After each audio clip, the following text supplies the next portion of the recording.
Les hommes sont des égoïstes, toujours prêts à s'amuser, à penser à eux-mêmes, à prendre leurs espaces sans culpabilité. Et tu sais quoi?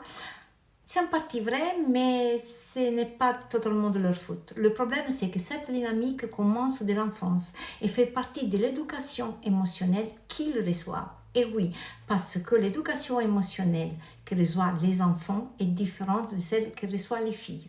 Plus de 40 ans de féminisme n'ont pas changé grand-chose. Aujourd'hui encore, les émotions sont divisées par sexe. La joie et la colère sont réservées aux garçons, interdites aux filles, tandis que la tristesse et la peur sont réservées aux filles et inaccessibles aux garçons. Voici donc qu'est-ce qui se passe. Les femmes grandissent comme s'ils n'avaient pas le droit de se mettre en colère. Lorsqu'une femme se met en colère, elle est immédiatement étiquetée comme hystérique, ça doit être un problème hormonal, c'est déplacé. Et cela les rend souvent incapables de dire non, de fixer des limites claires, de défendre leurs propres espaces.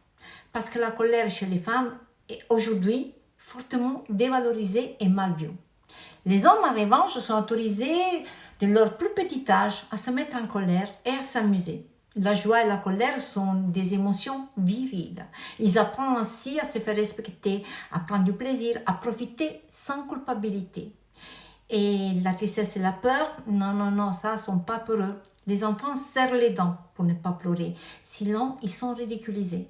Un vrai homme ne pleure pas. Et à l'âge adulte, ils deviennent des hommes incapables de montrer leur vulnérabilité, convaincus que fragilité est synonyme de faiblesse, fermés, bloqués, verrouillés, émotionnellement seuls.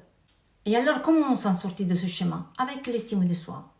Parce qu'une femme qui a un bon niveau d'estime de soi s'arrange le droit de se mettre en colère, de se faire respecter, de dire non sans craindre d'être jugé. Et un homme avec un bon niveau d'estime de soi prend le droit de pleurer, d'avoir peur, de demander de l'aide, de se sentir vulnérable, pas faible, mais simplement humaine. Les émotions n'ont pas de sexe, elles sont de tout le monde et on a le droit de les sentir toutes, sans honte, sans rôle, sans étiquette. Et toi, qu'est-ce que tu en penses? J'attends tes commentaires. Ciao!